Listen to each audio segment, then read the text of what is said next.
Boa noite, irmãos. Boa noite, irmãos e irmãs.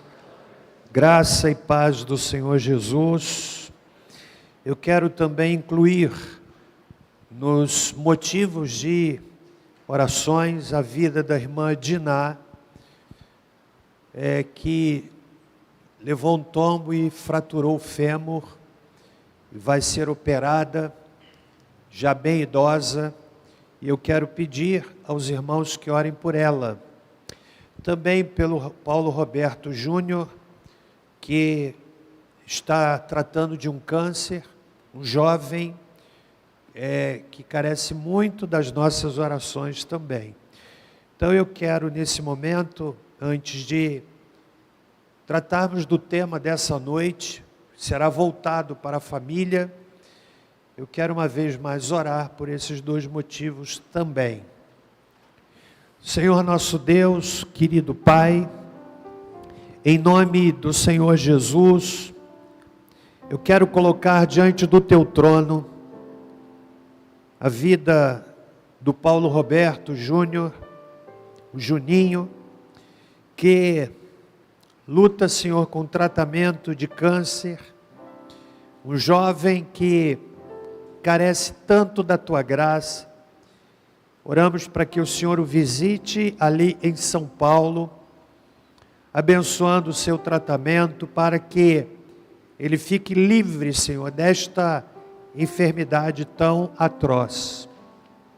Oro também pela irmã Diná, tua serva, já tão idosa, se acidentou, será submetida a uma cirurgia. Que o Senhor use os médicos, que o Senhor possa cuidar dela, Senhor, para a honra e glória do Teu nome. E oro agora pelo momento em que vamos meditar na palavra, um assunto voltado para a família. E eu peço ao Senhor que me conceda graça, me conceda direção, e que sejamos edificados nesta noite, em nome do Senhor Jesus, amém e amém. Mateus, capítulo de número 7, texto bastante conhecido, o tema já está colocado ali, família, sociedade anônima. Eu quero ler esse texto e conversar um pouco sobre família, já que hoje, primeira quarta-feira do mês, nós separamos para voltar o nosso foco para o assunto tão importante que é a família. A palavra de Deus diz assim, no texto, abaixa um pouquinho no auditório, vocês estão me ouvindo bem aí atrás? Estão? Abaixa só um pouquinho. Mateus capítulo 7, verso 24, diz assim: portanto, todo aquele que ouve estas minhas palavras e as pratica, será semelhante ao homem prudente que edificou a sua casa sobre a rocha. Atente aí para a construção de uma casa sobre a rocha. Desceu a chuva, transbordaram os rios, sopraram os ventos e deram contra aquela casa, contudo, ela não caiu, porque estava edificada sobre a rocha. Aquele que ouve estas minhas palavras, mas não as cumpre, será comparado ao homem insensato que edificou a sua casa sobre areia. Note aí, edificada sobre areia. Desceu a chuva, transbordaram os rios, sopraram os ventos e deram contra aquela casa e ela caiu e foi grande a sua queda. Concluindo Jesus de proferir estas palavras, as multidões se admiraram da sua doutrina, porque ele as ensinava como quem tem autoridade e não como os escribas. Família, sociedade anônima. eu quero de imediato dar crédito a quem cunhou esse tema. Na verdade, eu o tirei de um livro do mesmo nome. Pastor Josué Campanhã, missionário da CEPAL, escreveu um livro que trata e faz analogia da família como sendo uma sociedade anônima. Eu quero ler um texto da autoria dele, na introdução da minha fala, que diz o seguinte: uma sociedade anônima é um tipo de empresa na qual o capital não pertence a uma única pessoa, mas está dividido em ações que podem ser negociadas livremente. Comparativamente, uma família é assim. Ninguém é dono da família. O sucesso da família depende da negociação das ações de cada integrante. Se a família tem sucesso, todos lucram. Se ela fracassa, todos perdem. Família é como uma empresa. Você sabe por que as empresas familiares muitas vezes entram em falência? Porque o pensamento não é o único fator, mas um fator preponderante que leva uma empresa familiar à falência. Tem a ver com o fato de que os seus proprietários investem pouco e querem tirar grande lucro. Ou seja, cada um quer tirar a sua parte.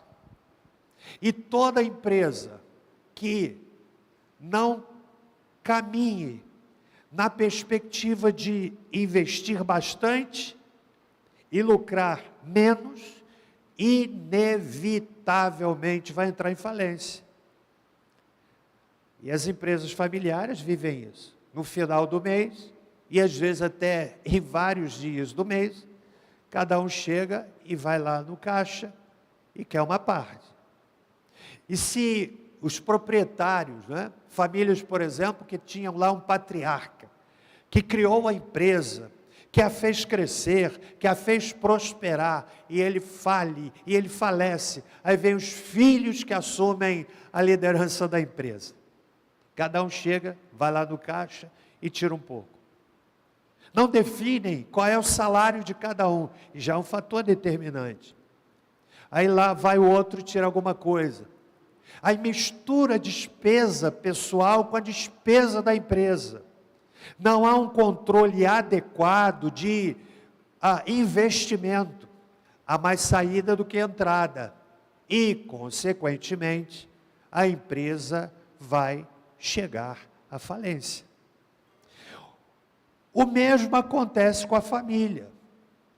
Uma das razões porque a família entra em falência é porque há pouco investimento de cada um dos seus membros e muita retirada, não necessariamente do ponto de vista financeiro, mas a expectativa dos membros daquela família não é no sentido do pensamento do que eu posso acrescentar à família, que contribuição eu posso dar para o progresso da família, mas sim o que é que a família pode dar para mim. Aí eu tenho um filho que cobra do pai, o pai que cobra da mulher, a mulher que cobra do cachorro, o cachorro cobra do gato e vai por aí afora. Portanto, irmãos, tendo em mente essa linha de raciocínio, eu não vou falar sobre negócios, sobre a gestão empresarial, mas a família, ela funciona na base também de gestão. Porque se não houver gestão sábia da família, inevitavelmente ela vai entrar em falência. Compreendem? Com esse raciocínio inicial, eu quero me voltar para este texto, que é um texto muito conhecido, eu o utilizo muitas vezes quando prego em casamento. Jesus está aqui concluindo um dos mais importantes sermões que ele proferiu. que é um sermão voltado para a compreensão do perfil de um cristão. Se você quiser fazer um checklist da sua vida cristã, se você quiser fazer uma leitura diante do espelho para compreender até onde de fato você está sendo, e eu também, um cristão, o texto do Sermão do Monte é, na verdade, necessário, urgente, e eu diria que até vital. Porque é aqui que a gente aprende, por exemplo, sobre perdão, a gente aprende sobre o prejuízo do adultério, a gente aprende sobre a questão do divórcio, a gente aprende a como lidar com questões financeiras, ou seja, onde é que eu estou colocando o meu coração. Há pessoas que estão colocando o coração no ter. Aí Jesus, aqui no Sermão da Montanha, ele diz assim, para que nós não coloquemos o nosso coração nas riquezas, onde as traças minam, os ladrões roubam. Então ele nos orienta como lidar com a questão do dinheiro. Eu vou falar um pouco sobre isso hoje à noite. Ele fala sobre o perdão, não é? Que é um desafio contínuo na vida cristã, saber perdoar, saber pedir perdão. Portanto, se você quiser, irmão, e também Jesus ensina sobre como orar, não é? Como orar, qual é a essência da oração, quando ele ensina sobre a oração a partir do versículo 9 do capítulo de número 6. E ele conclui então o sermão fazendo uma analogia, fazendo uma comparação. E ele utiliza, o nosso mestre amado, ele utiliza como base de referência para compreendermos a dinâmica do Sermão do Monte e os benefícios que nós teremos em ouvirmos a palavra e em colocá-la em prática. Ele faz essa comparação, ele pega uma figura familiar, a figura de uma casa, dizendo o seguinte: aquele que ouve a palavra e coloca em prática, ele diz, é como aquele que construiu a casa sobre a rocha. Aquele que ouve e não pratica é como aquele que constrói a casa sobre a areia. E eu quero então extrair desse texto pelo menos duas verdades básicas com alguns desdobramentos. Comigo até aqui? Em primeiro lugar, a família que quiser ter sucesso precisa escolher bem a sua fundação. Um escolhe construir sobre a rocha, fundação. Outro escolhe construir sobre a areia, fundação. Construir sobre a rocha é difícil, leva tempo, esgota, mas construir sobre a areia é muito fácil. Eu não sei vocês, mas quando eu era criança, logo ali, eu me lembro quando eu ia à praia, e uma das brincadeiras que eu gostava de fazer na praia, era de construir castelo na areia. Alguém já brincou disso? Sim ou não? Talvez a geração mais moderna não saiba muito bem disso, não sabe o que é jogar bola de gude, não sabe o que é soltar pipa, e eu soltava muita pipa. Não sabe o que é brincar de peão, talvez alguns pensem, o que é peão? Não sabe o que é brincar de pique. E eu, na minha infância e adolescência, de short, brincando de pique à tarde, correndo com os colegas, que coisa extraordinária. Mas eu gostava muito de brincar, de construir castelo na areia. E gente, numa tarde, 1 hora e meia na praia, que facilidade, lá na praia de Copacabana, por exemplo, construir um castelo na areia. E no imaginário de uma criança, construir um castelo de areia, a gente imaginava o castelo como é que era por dentro, fazemos escada, fazíamos a muralha, e brincando ali, se divertindo, construindo um castelo sobre a areia. Mas bastava a maré subir, a onda chegar, e o castelo ir embora. Sem contar aquele colega que de propósito chegava e dava um chute no castelo. E a gente ficava muito furioso, porque é fácil construir sobre a areia, mas também é fácil demolir sobre a areia.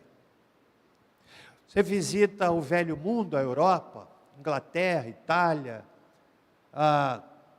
os países milenários, aí você consegue ver, alguns irmãos aqui já estiveram lá na Itália, no casamento do pastor Fábio, numa viagem que foi uma verdadeira epopeia, que foi uma viagem daquele camarada que tem uma série de filmes, Indiana Jones.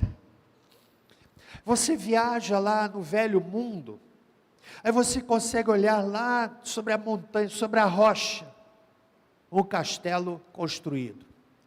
Aí você vai observar, às vezes, um castelo que tem 100 anos, 1000 anos. Eu entrei numa casa, a época uma das vezes que fui à Itália, o pastor Fábio me levou a uma casa, e aquela casa tinha 100 anos.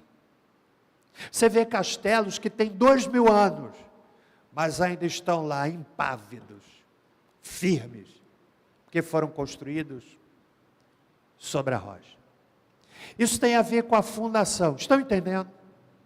E aí, meus irmãos, eu quero apontar aqui algumas fundações, alguns pilares básicos que são necessários caso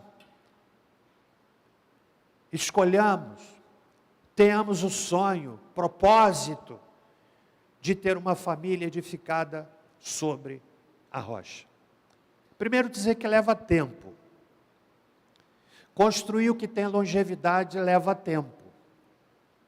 Exige esforço, exige sacrifício, exige renúncia. Eu aproveito para dar uma palavra aqui, especialmente aos jovens, que começam a namorar e logo pensam, vou me casar. Por favor, não cometa esta loucura de não criar fundamento para a família que você vai ter. Porque quem age precipitadamente num projeto tão sério, que a luz da Bíblia é para a vida toda, o indivíduo vai colocar pilares frágeis, que com o tempo vão apodrecer e vão fazer sucumbir a família. Quero então apontar alguns pilares que têm a ver com o que eu estou lhes dizendo. A fundação. Primeiro, o pilar do temor ao Senhor. Não há família que possa lograr êxito se não estabelecer como primeiro e principal pilar sobre o qual a família vai ser edificada, que não seja o temor do Senhor. Provo isso na Bíblia. Salmo 128, o salmista diz o seguinte: bem-aventurado o homem que teme ao Senhor. Se puder colocar na versão qualquer que o irmão tenha, bem-aventurado aquele que teme ao Senhor e anda nos seus caminhos. Olha a consequência: comerás do trabalho das tuas mãos, feliz serás e te irá bem. A tua mulher será como a videira frutífera aos lados da tua casa, os teus filhos como plantas de oliveira à roda da tua mesa. Eis que assim será abençoado o homem que teme ao Senhor. Portanto, não faz sentido a pessoa desejar construir uma família com alguém que não tema o Senhor. Ou seja, tem muita chance de não dar certo. Então esse é o primeiro pilar. Quero dizer aos jovens que pretendem se casar, busque alguém que ame tanto o Senhor, que ame ao Senhor, no mínimo igual a você, e no máximo mais do que você. Entende?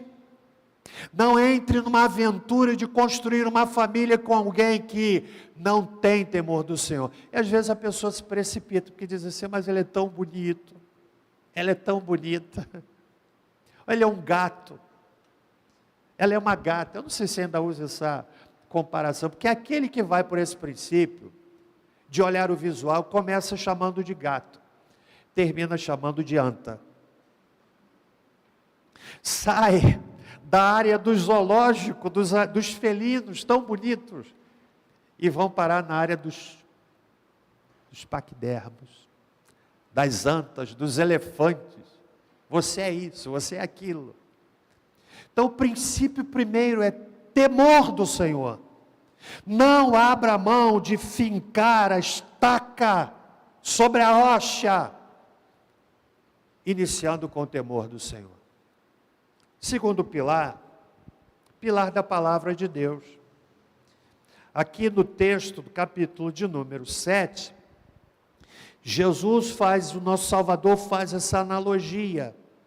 Aquele que ouve estas minhas palavras, não basta ouvir. Não basta ouvir. Ele diz, e as pratica. É como aquele que edificou a sua casa sobre a rocha.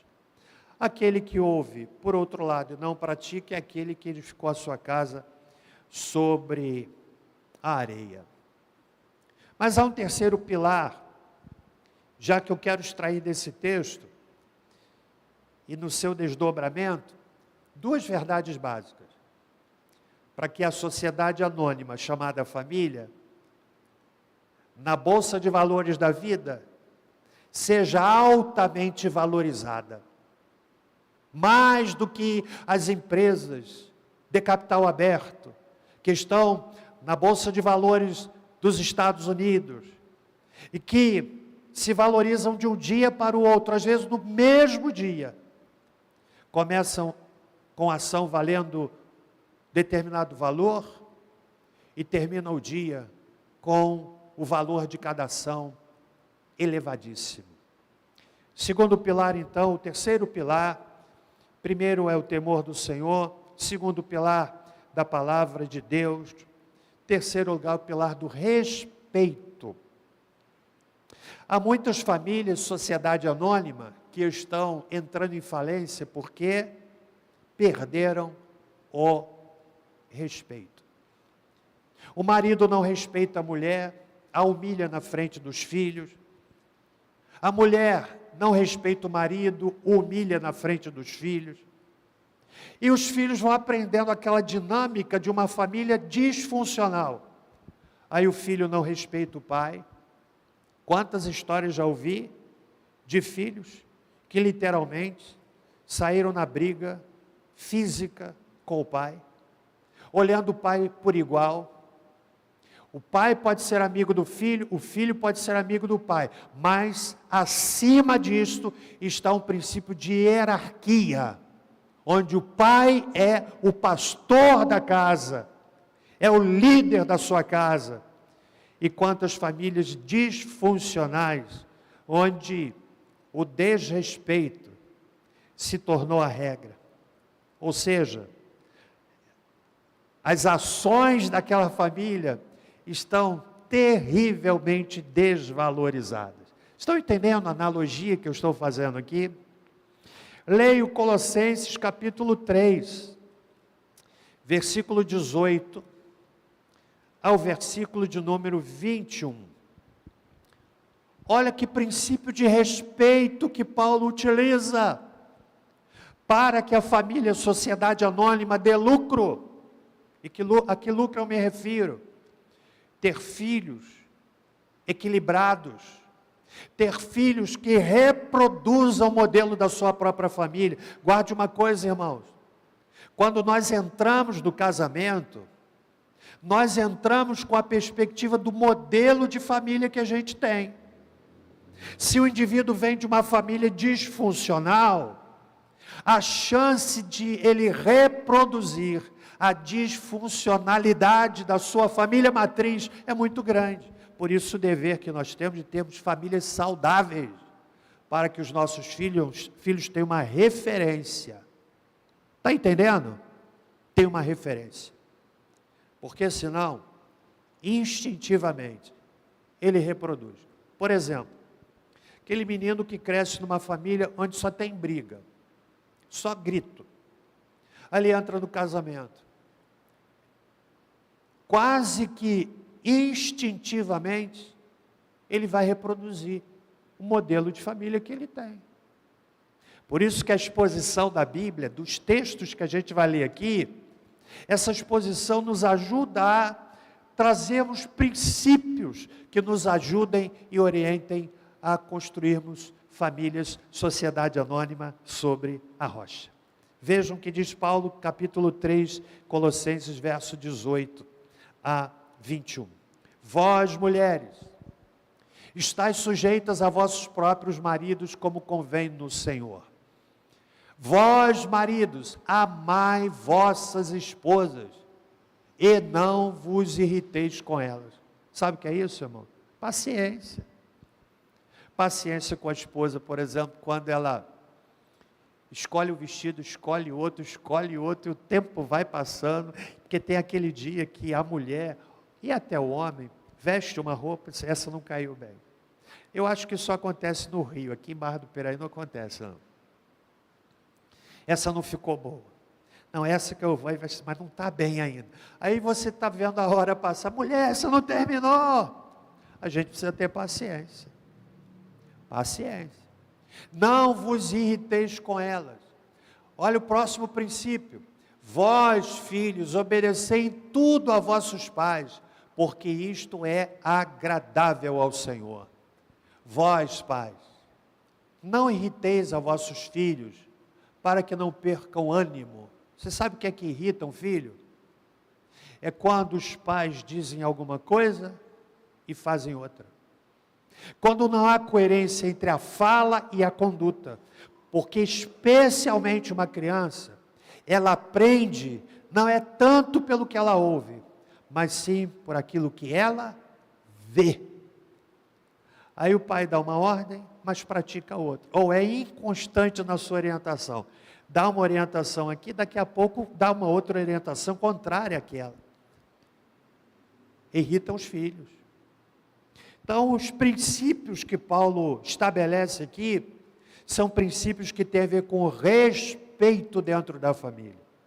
A família que perde o respeito vai perder ações na família, sociedade anônima, e tem boa chance de ficar desvalorizada, porque os princípios, os pilares que dão sustentação à família, não estão sendo colocadas em prática. Amém, gente? Você está entendendo aqui a analogia? O pilar da responsabilidade, que tem a ver com provisão. Às vezes eu digo assim, moça, você vai casar com um rapaz? Rapaz, vai casar com a moça? Faça um teste. Ah, como é que ele trata os pais dele? Como é que ela trata os pais dela? Porque se houver respeito dele ou dela pelos pais, a chance é grande de ter respeito para com você. Agora você quer casar com um camarada que é bonito, o cara que é bonito vai ficar feio. A mulher que é princesa vai se tornar bruxa. Porque é natural. É natural. Você sabe qual é a beleza que permanece? Coração alegre, aformoseia o rosto. É a beleza interior. A beleza interior supera a construção das rugas. Você vê aquela pessoa que é linda por dentro e ainda que não seja por fora, ela se torna atraente, porque é uma pessoa agradável. Você já viu pessoas que são bonitas, mas são tão chatas, são rabugentas, são desconfortáveis? Você já percebeu alguém que só reclama da vida? Pessoas que só murmuram da vida, prestem bem atenção, têm chance de ficarem na velhice sozinhas, porque ninguém consegue conviver com uma pessoa que só reclama. E repito, talvez a gente não tenha gente assim em Barra do Piraí, mas lá no Rio, de onde eu venho, olha. Então, responsabilidade, eu falei isso sobre escolha, teste do candidato ou da candidata. Uma outra questão muito importante: como é que aquele rapaz reage diante do trabalho? São sinais tão evidentes. A moça quer casar com um camarada que é bonito, mas tem alergia de trabalho. Fala em trabalho, ele se coça. Ele vem com aquela conversa: mas eu estou procurando, mas não encontra. Que hora você sabe para procurar? 11 horas. Você sabe quando ele vai achar emprego? Nunca. Se prepare, moça. Você vai passar por dificuldade, porque o camarada não gosta de trabalhar. Você conhece alguém assim? Não levanta a mão, não. Mas tem mulher também que não gosta de trabalhar, é relaxada. Você chega na casa, uma bagunça tremenda, roupa espalhada pelo chão. Eu já ouvi queixa de marido assim: pastor, é dose. Eu chego na minha casa, tem roupa íntima espalhada no chão, eu não vou nem descrever aqui, para você não ficar muito chateado. Mas observe a responsabilidade. Sem responsabilidade, sem a compreensão do papel de cada um dentro da família, família, sociedade anônima vai perder valor nas suas ações. Observe a responsabilidade. E por fim, o pilar do cuidado. Como é que a família se cuida? Como é que o marido lida com a doença da esposa? Quantas esposas que eu já ouvi que dizem assim: eu fico doente, meu marido nem se importa. Ou ele diz: eu fico doente, ela nem se importa de fazer uma comida adequada para a minha doença. Sabe o que é isso? Falta de cuidado de um para com o outro. Falta de cuidado com os filhos quando chegam na velhice. É mais fácil pegar o idoso e colocá-lo no asilo. Estava assistindo um filme desses dias e eu vi uma frase que eu pensei assim: gente, que frase verdadeira. Qual era o enredo? Um grupo de pessoas ia fazer um assalto. E o líder do grupo diz assim: nós vamos ter que nos disfarçar. Aí alguém daqui perguntou: mas como é que nós vamos fazer isso? Ele disse assim: nós vamos nos disfarçar de velhos, porque o velho se torna invisível. Gente, que verdade! Você vai envelhecendo, vai ficando esquecido, vai se tornando invisível. Não é forte isso?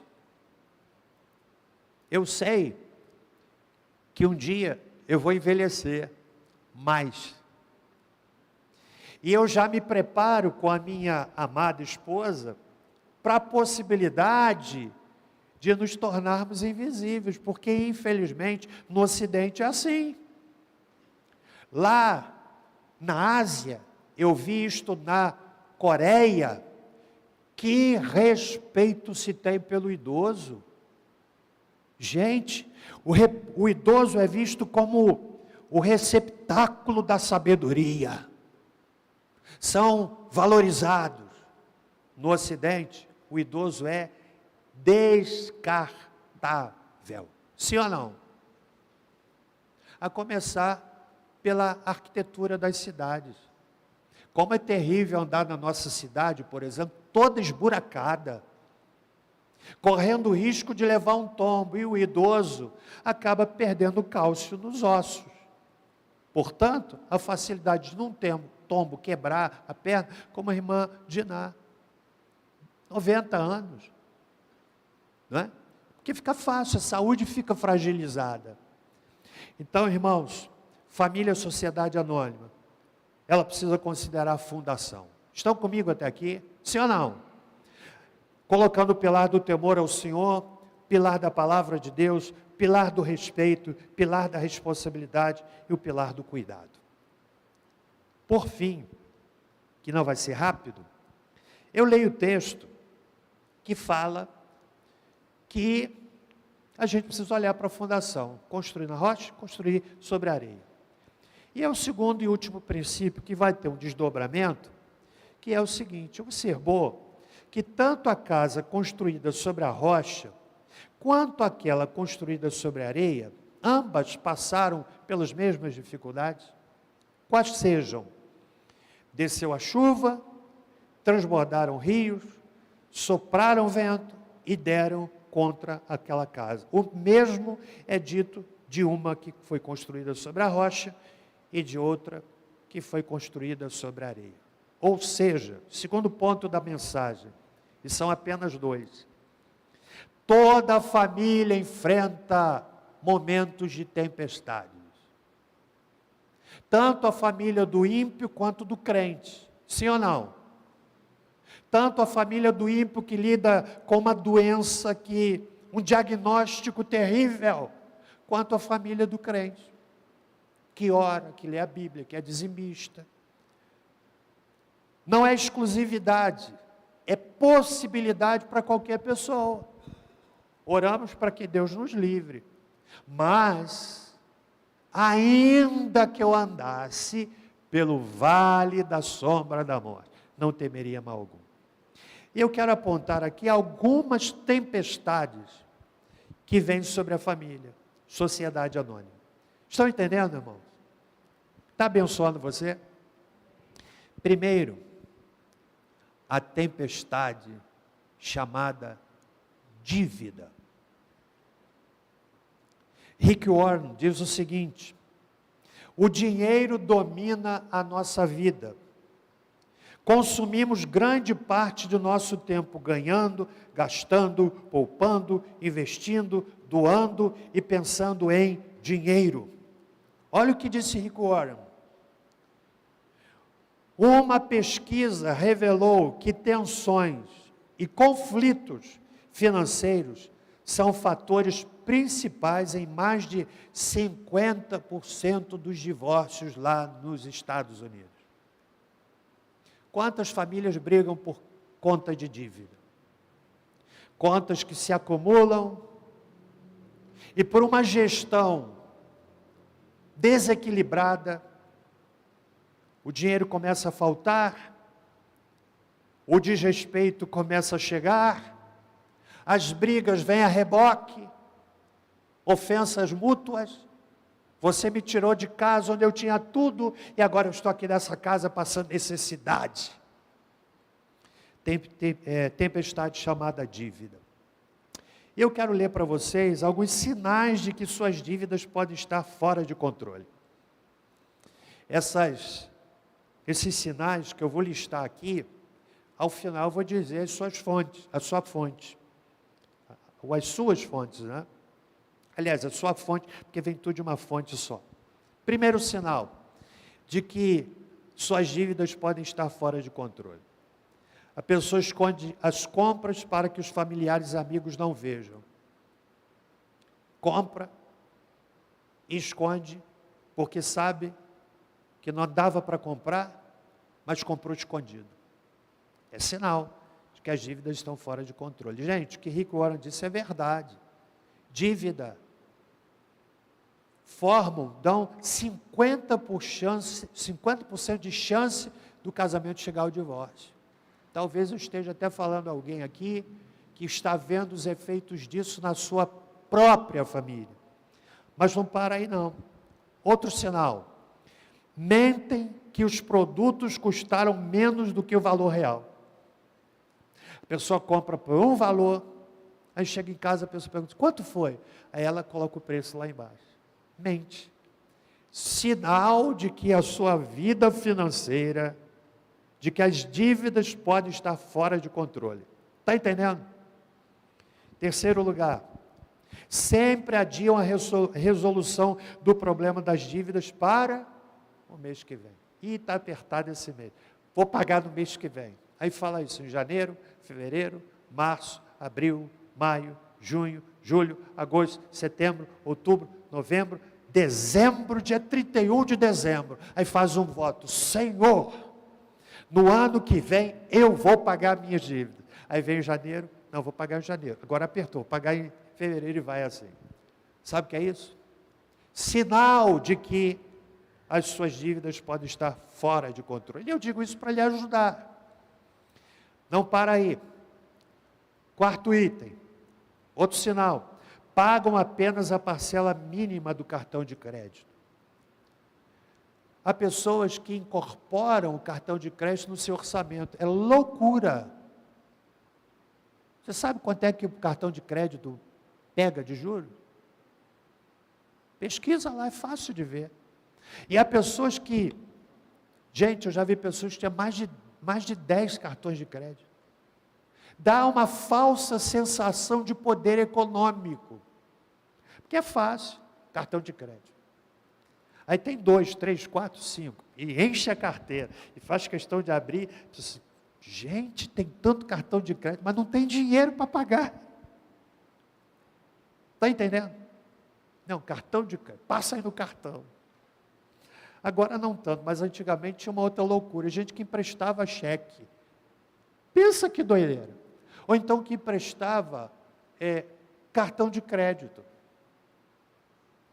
para o outro comprar. Não, eu vou te pagar, e paga nada. Aí você fica reclamando. Tolo não foi outro, foi você que emprestou. Está forte isso? Mas é verdade. Outro sinal. Olha que sinal forte de que a sua dívida pode estar fora de controle. A pessoa toma empréstimo de uma instituição para cobrir a dívida em outra. Sabe o que é isso? Pega o valor aqui no banco, aí não consegue pagar, vai para o segundo e pega o valor para pagar o primeiro. Aí vai para o terceiro para pegar investimento, para pagar o segundo, para pagar o primeiro. E isso vai se tornando uma bola de neve. Sinal de que as dívidas podem estar fora do controle. Eu tenho que falar mais rápido, né? Tem sempre uma justificativa para as suas dívidas, quase sempre culpando um terceiro por sua situação. Porque eu ganho pouco, é porque é o governo, é porque é o patrão, ele vai sempre terceirizando o seu problema. Tem sempre uma justificativa, então. Sétimo lugar, fazem as contas dos ganhos e despesas considerando seu salário bruto. Salário bruto tem desconto. Você tem que trabalhar, seu orçamento, quanto você vai gastar em cima daquilo que está na sua conta. Não é aquilo que você vê lá no seu lerite, é aquilo que você tem de fato. Então, se você ganha X, você não pode gastar 2X, porque você vai ficar no X vermelho. Está entendendo?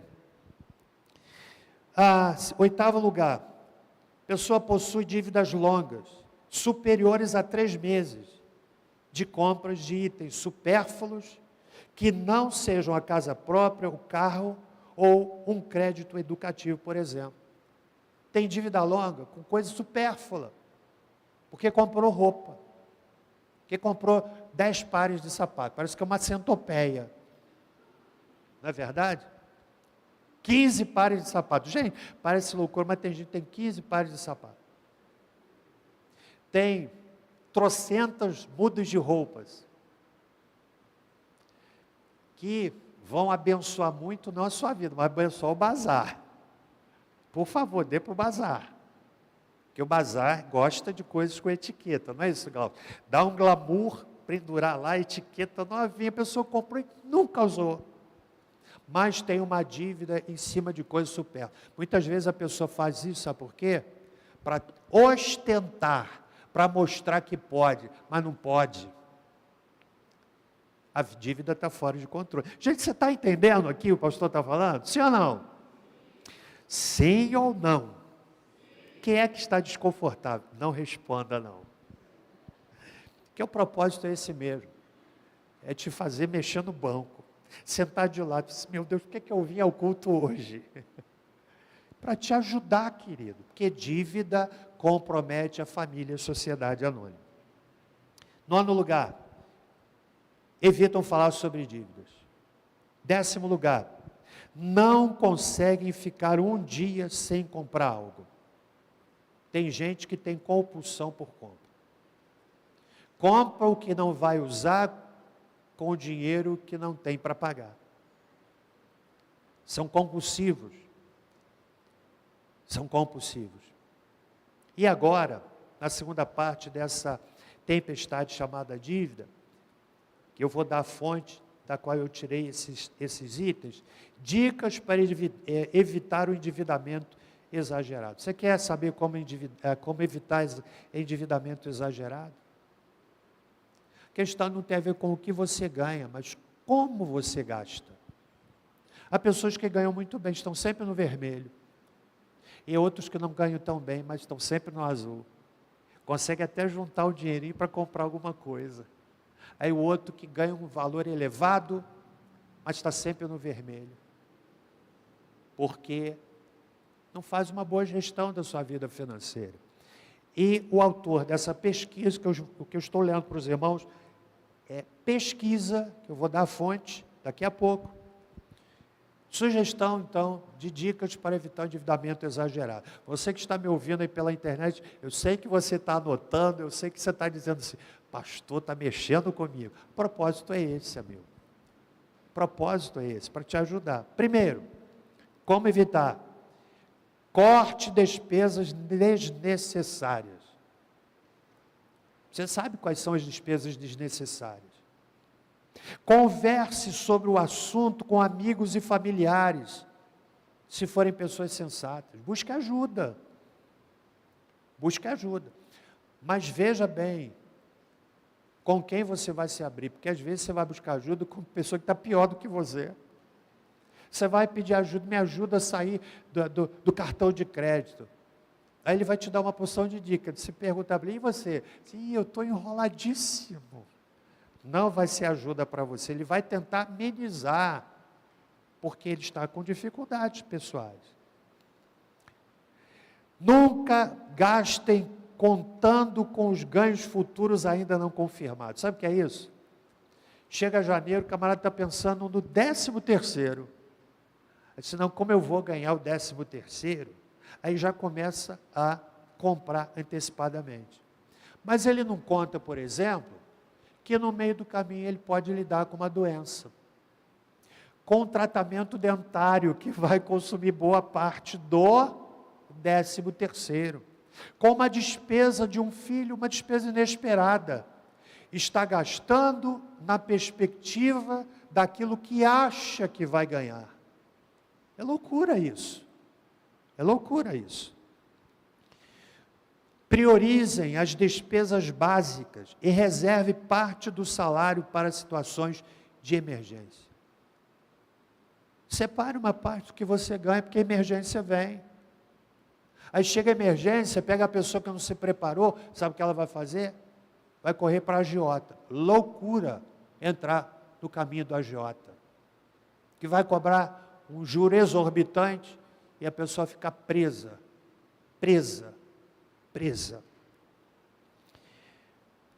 Amém, gente? Não façam novos empréstimos para quitar dívidas atuais, a menos que os juros sejam mais vantajosos. 7º, paguem sempre o valor total da fatura do cartão de crédito, pois pagamentos inferiores acarretam a cobrança de altos juros. É o que a pesquisa que eu vou dar a fonte diz. 8º, evitem fazer financiamentos ou empréstimos de longo prazo. Algumas coisas você tem que comprar a longo prazo. Mas observe, por exemplo, que às vezes vale mais a pena você pagar à vista do que pagar parcelado. Investimento algum vai trazer o retorno que a empresa financeira vai cobrar pelo empréstimo que você pagou. Coloque só no lápis, por exemplo.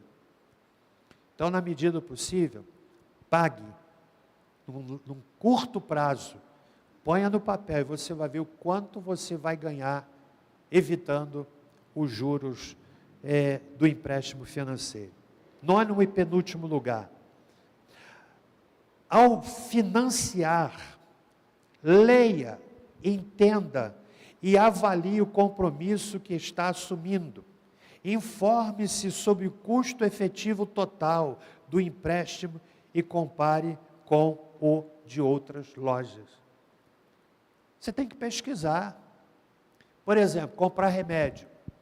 Nós compramos muitos remédios lá em casa. Eu baixei o aplicativo das farmácias da cidade.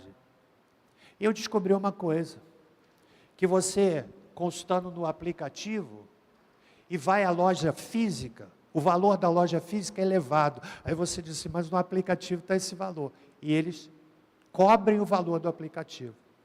Quando eu vou comprar remédio, eu levo tempo.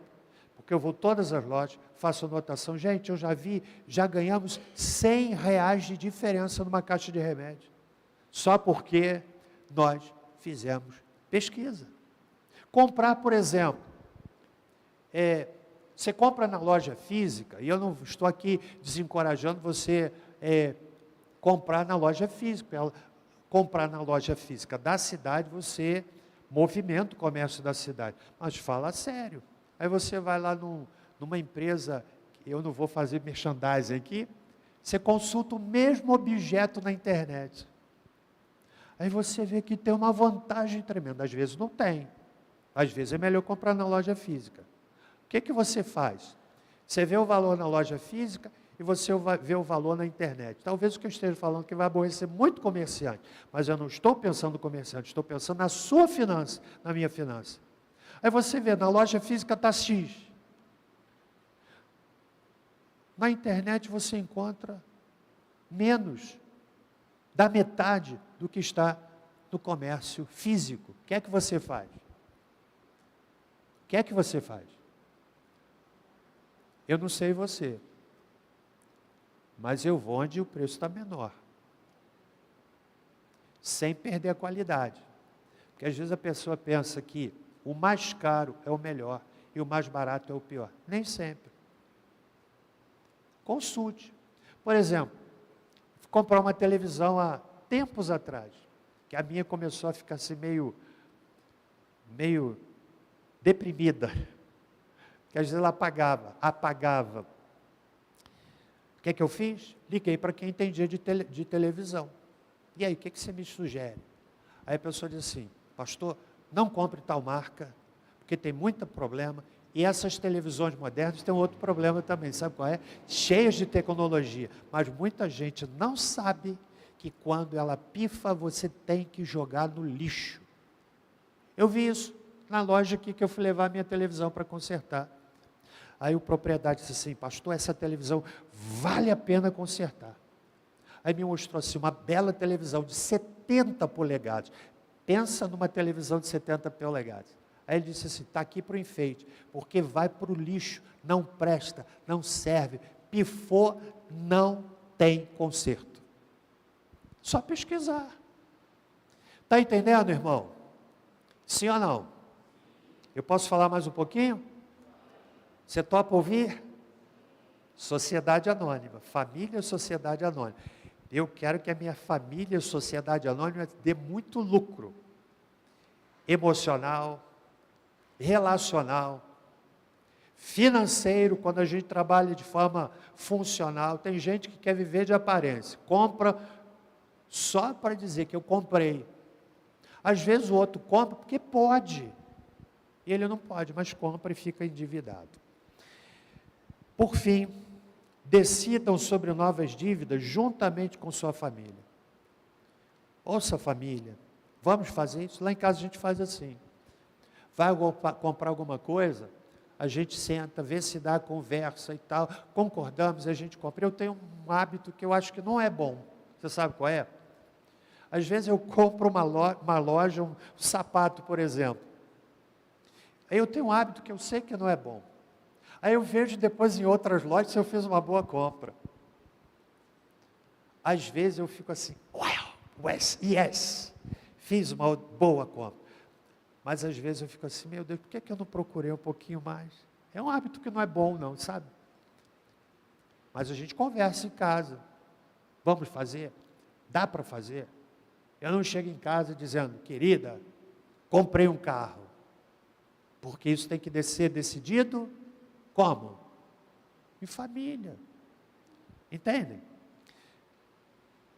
Tem um item que a pesquisa é de especialistas do PROCON de São Paulo. Foi de onde eu tirei isso aqui, não foi de livro cristão, não. Especialistas do PROCON de São Paulo.